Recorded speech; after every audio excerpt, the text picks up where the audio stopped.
Hi Kira, it's good to see you again, back at my channel. And thank you everybody who commented stuff on my last video. A lot of them were very brutally honest, but they were very much appreciated. A lot of people said like really nice things, and I was just surprised that anybody came across it at all, because it was just supposed to be for Kira. But honestly, like, it made me kind of happy that people cared about what I had to say. I thought it was kind of cool. But I filmed a video last night after my date function, and I didn't post it. I thought I would record another one because it just wasn't very good. I was very exhausted, very obviously. But yeah, I guess I just want to talk a little bit about some of my feelings lately. I think I've been doing a lot better than I was whenever I filmed that video. I feel a lot happier now, and I feel a lot more content, I think, within myself. But last night at the date function, I had a moment that I didn't want to forget, so like I wrote it down in my notes app. But I was talking to my friend in the bathroom, and I was like, yeah, I don't feel very batty today. Like, I feel like normally I'm a very confident person, and I'm very sure of myself most of the time, but I think for whatever reason I just felt like ugly. I just didn't feel, I felt gross, and I think that's why I kind of wanted to come on here and talk about my ex trauma, I guess, because I said in my last video I'd make a video about it. This is a really long intro, so I guess I'll just get into it. But we started dating my freshman year, around April, well, about a year in to college. I was 18 at the time, and we had met on Tinder, which literally, duh, like, why would you date a guy on Tinder? Like, I don't know, like, I would never do that now, but like, why are you dating a guy that you met on Tinder? That's actually the dumbest thing I've ever heard. But yeah, but he seemed to really like me, so I kind of was like, okay, because that was the first guy that I think was ever interested in dating me beyond just like hooking up. I never really had that before. So I, of course, like, as somebody who was a lot more insecure back then, of course I was gonna be like, oh my god, yeah, like, you know, of course you're gonna fall into that. And I did, and it was stupid, it was dumb. Like, the first guy ever who says like that he actually likes you, start dating. But I did it, and I guess I don't regret it. I do regret a lot of the things I did. I don't regret it, because I think I learned a lot about myself. As traumatic as that situation was, I do think I learned a lot about myself. But I guess after 2 weeks of dating, he told me that he loved me. And we weren't even like really dating at the time, we were just kind of like seeing each other.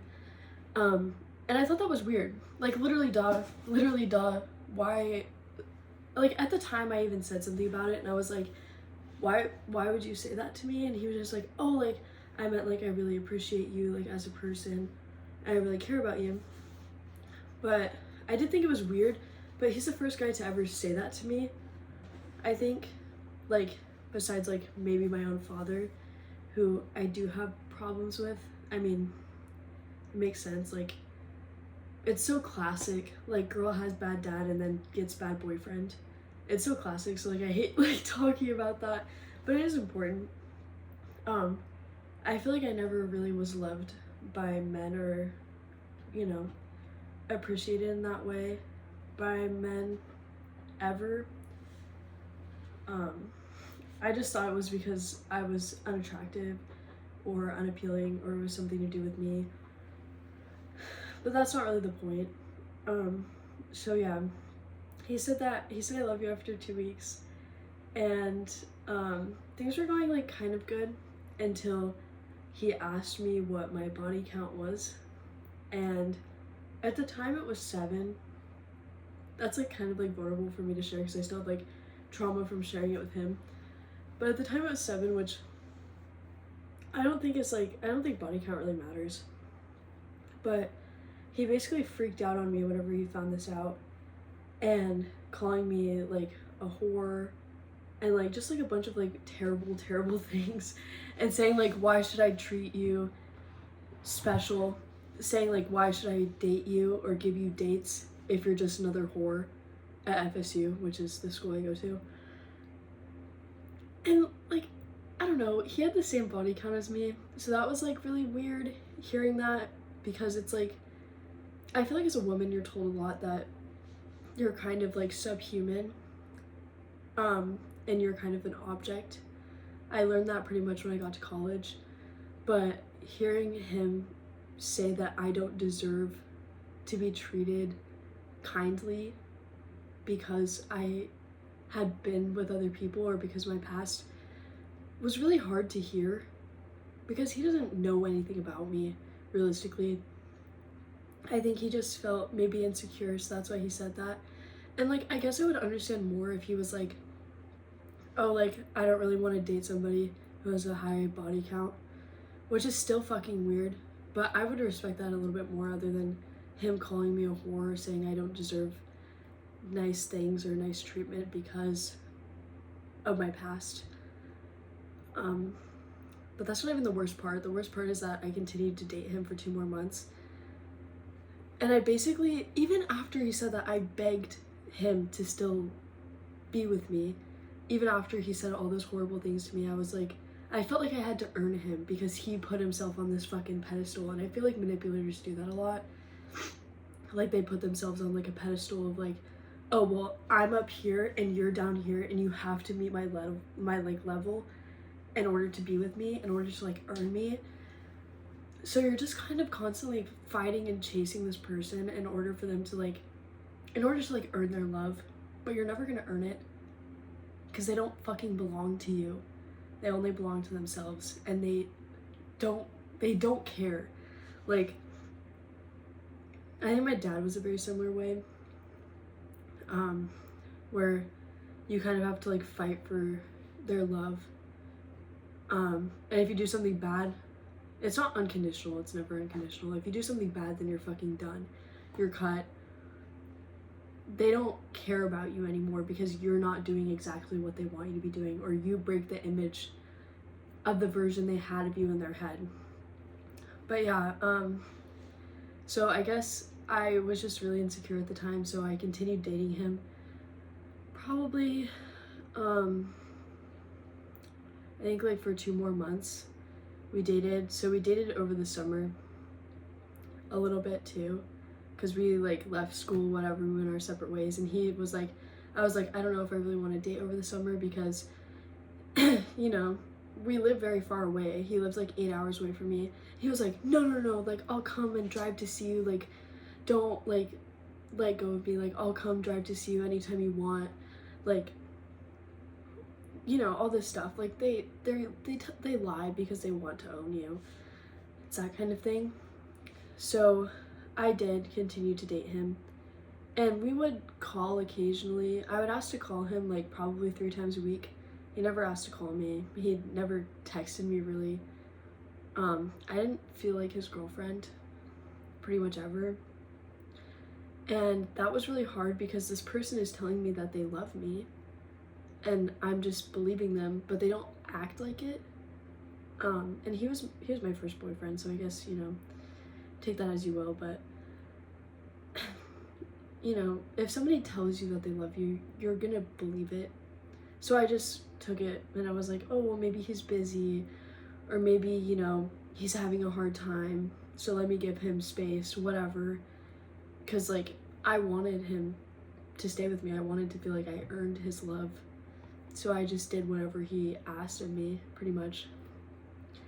And then one of my friends became friends with somebody else in his business fraternity, and that person basically told me that he had cheated on me while we were still at school.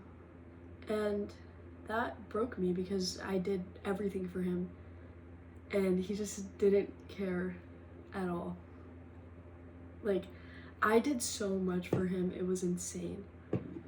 And like I gave myself fully to him, and he was just lying to me the entire time, like just lie after lie after lie. And after I brought it up to him, he was like, no, like she's lying, whatever.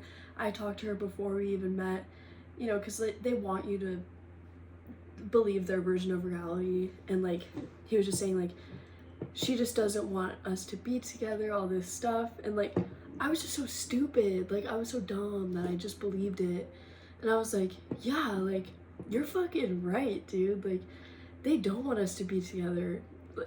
Like it just pitted me against other women. But I ended up seeing the girl that he cheated on me with. I looked her up on Instagram, which was a bad idea. And I just thought, like, I felt so fucking disgusting and ugly. And why would anybody ever, like, want to touch me or be with me?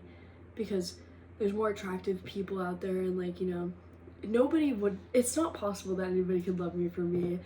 Like, that's just not possible in my mind right now, because I tried so hard to get him to love me and he still didn't. So why would anybody else? You know, that sounds really fucking dark, but it's what happened.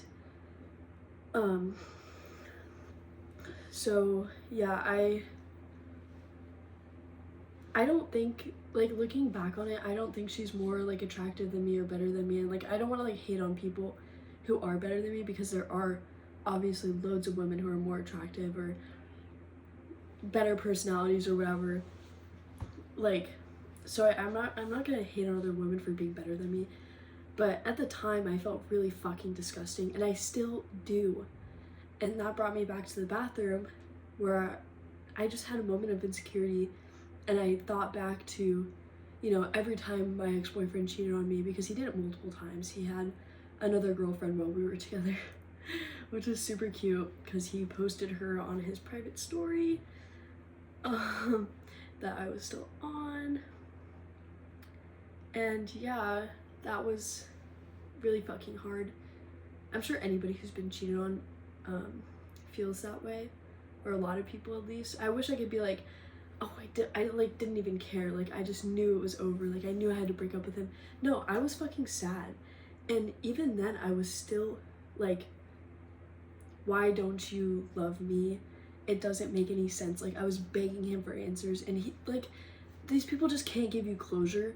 Like there's like a proverb or something that's like, if a snake bites you, why would you chase it down to ask it why it bit you? But I did that over and over and over again. I did that. And, you know, I don't know, it just makes me feel so fucking sad for me all those years ago. Like, I guess it was only 2, but it makes me feel so fucking sad for the person that I used to be, that I was that desperate for love. But I feel bad for her, but I shouldn't be mad at her, because she didn't know better.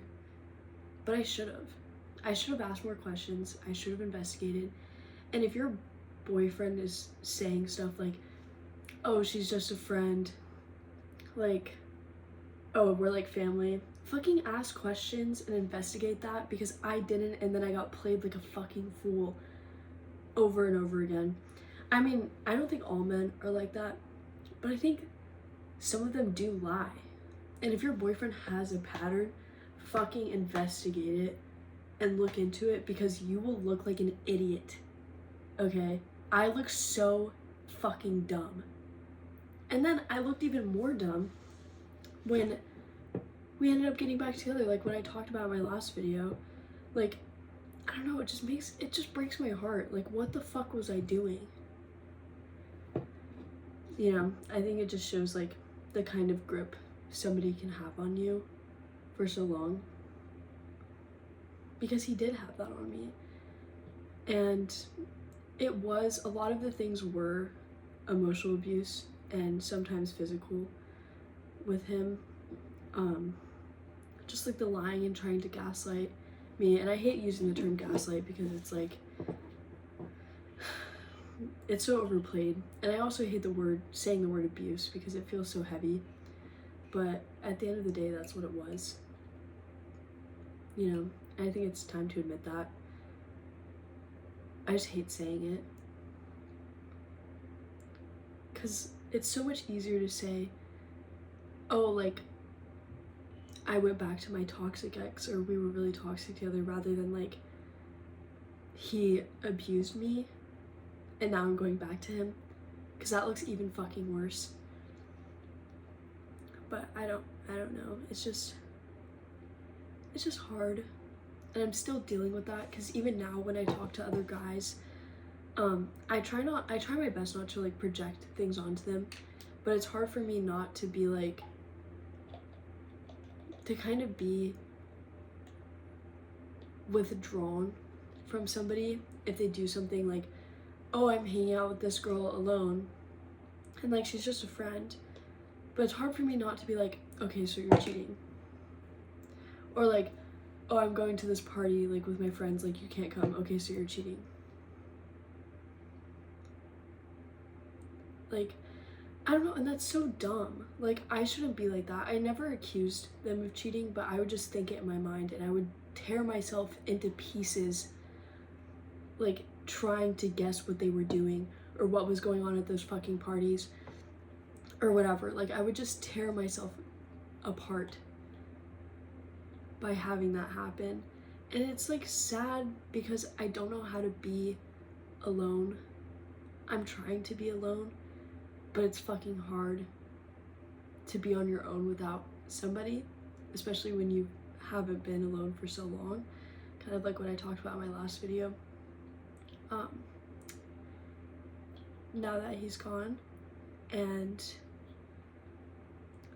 I don't know how to be with somebody either, because, you know, everything that happens just reminds me of him, even if they're really nice, but I can't allow myself to be fully with somebody and present with somebody, because I just think it will end up how the last one ended up, which was fucking traumatizing, you know, just like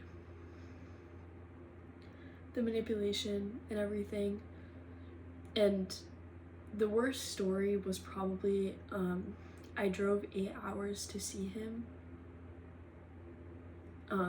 I drove all the way to his hometown because he never visited me, and he basically ignored me the entire weekend. He didn't want to see me, probably because his other girlfriend was around. He didn't want to hang out with me, though I kept asking him to do stuff with me and he just didn't want to. And you know, the one time we did hang out, it was to hook up in his car for like 2 hours, and that was it. And I drove home. The entire time I was sobbing. Like, I was staying 30 minutes away from him, so I drove 30 minutes back home sobbing, and it was so bad that I had to pull over. Like, I remember that so vividly, and I just couldn't fucking do it anymore. I couldn't like live through that. So I did end up breaking up with him, but then he kept coming back, and my friends were tired of hearing of it, and I was tired of telling them, because why would I stay with this person who is treating me like subhuman? Why am I still staying with them? And I was embarrassed. I didn't want to tell my friends, you know, so the only person that would heal me from, you know, the terrible things that he was doing was him. And like I said in my last video, like, it becomes this like cyclical cycle, or, you know what I mean? Like, it becomes this cycle of, they're the ones healing you, and then you go back into pain, and then they're the ones healing you again. So of course it's like a dopamine rush where you finally feel like you've earned them, but they don't belong to you, but you feel like you finally gained their love, you know, for like the first time, when they're apologizing to you, or telling you, comforting you, or telling you that they're sorry. You know, like, who wouldn't fall for that? But that shit, like, it doesn't have to be that bad, you know, like what they show in like SVU to be abuse. If it's emotional manipulation and it's hurting you and it's genuinely causing you pain, if you're afraid of this person, that is fucking abuse. And, you know, leaving that situation is very hard, but it's important. And if you have, I'm proud of you. I finally got out of it. For the people who watched my last video and told me to keep him blocked, he is still blocked. I will not be contacting him. He hasn't contacted me that I know of. But yeah, that was a really heavy video, but I hope you enjoyed it. I've just been trying to cope with that. I think I need to be alone for a while, not dating anybody. I think reconnecting with myself, I think that's really important. I've tried doing it before, but never in the right ways, I think. So I'm gonna try to do that and recenter myself. I've been trying for 2 years, but now I think is the right time. So if you have any recommendations for how I can do that, please let me know. I don't expect anybody to watch this video besides Kira, but I thought that last time and it got 200 views, which is awesome. So thanks so much, guys, and Kira for listening. Bye, Kira. Love you.